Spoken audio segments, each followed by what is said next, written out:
Earl, I just want to start by asking about limiting Armando Baycott. You guys limited him to just one field goal.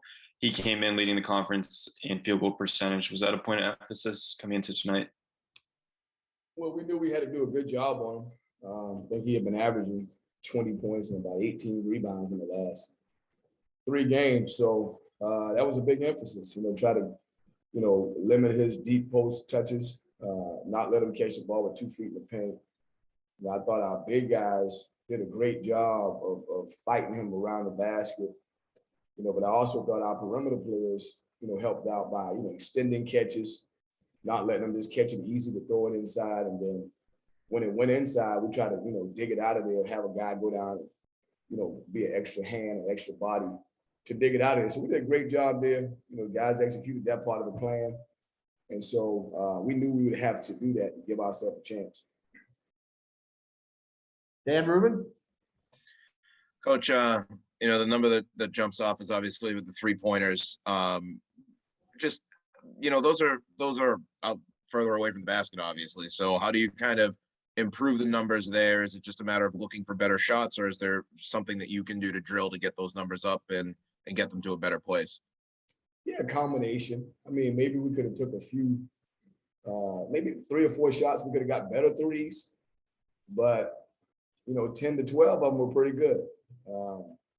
The iron was uncounted. Ball didn't go in. But I give my guys credit. We played hard enough and we defended well enough. It was a 1 or 2 possession game for 37 minutes without making shots. When you make shots, you may have been up by 12 points, but we gave ourselves a chance without making shots. I thought the biggest disparity was the free throws. They shot 25, and we shot 8. So that's a 17, point difference. So, just got to keep building. We got a good team, a good shooting team. We just didn't shoot it well today. Andy? Yeah, you guys had strong offensive sequences. You started the first half 5-7, ended the first half 5-7. But there were those big chunks, especially at the end of the game, where you guys went dry. To you, I know you'll have to look at the film, but what jumps out to you, the difference between those strong sequences and the scoring droughts? I'm not 100% sure. Probably got to go back and watch the film. May have been some of a couple things. They did a good job on defense. We missed a few shots. We got to the rim, and they had some length. Sometimes maybe some contact, maybe not. Foul wasn't called. We missed. So it was a combination of things. Maybe you got to give them credit for hunkering down the last 4 minutes, but I'll have to watch the film to really get a feel for what happened at the end. Thought we had good opportunities at the rim. We had 3 opportunities at the rim, and we came up empty. All right, we'll go to John, then to Dan. Thanks for joining us, Coach.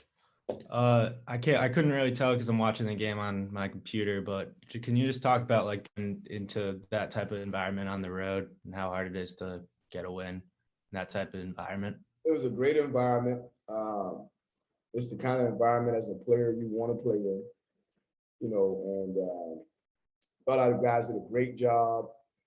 You take out the first 3 minutes, where they kind of sped us up and denied us and we turned it over a few times. I thought our guys did a great job of, just being poised. I mean, we didn't really hear the crowd, after the first 3 minutes. We didn't hear them the rest of the half because, it was even. We were back and forth. They would throw a punch, we would throw a punch. So, but it was a great atmosphere. A lot of people, a lot of blue. Had to be 14,000 people. It seemed like that at least. So great environment. We'll go to Dan and then back to Andy. Yeah, Coach, just kind of building off of that, this becoming the 3rd game, I think, in 6 days too. So, when you get into that rhythm, is there a rhythm or is there a point where you get into the 3rd game and you're ready to be tired, or your guys have to do a little something extra to get themselves physically ready and not necessarily emotionally ready to play in that atmosphere? Yeah, it's physical and mental. Certainly it's mental because it's a wear down. You play 3 games at this level, back to back to backs. Obviously, this was a makeup game. Monday night was a makeup game. So, but it's a mental wear down. Preparing for the next game, going over the scout report, going to the shoot around, practicing. And it's quick. And so, especially when you have guys who maybe get banged up in one of those games, they don't have 2 or 3 days to recover. They got to get right back on their horse. And so, I thought Makai struggled a little bit tonight. He had a really tough fall in the game on Monday. And he showed great heart to show up and play and fight for his teammates. But I know he was in a lot of pain. So we appreciate his efforts. Again, with a quick turnaround, you don't really have a chance to get back going. He's got to go. So, it was tough. I would imagine for me and my staff and my players, from Saturday to the day, we went 1-2, but I know we had to, we've gotten better because of what we've been through. And so we got to draw off of this, learn from it. And hopefully as we continue to go through the season, we'll find some strength from this week, because of, all the games we had to play. All right, we'll go to Andy.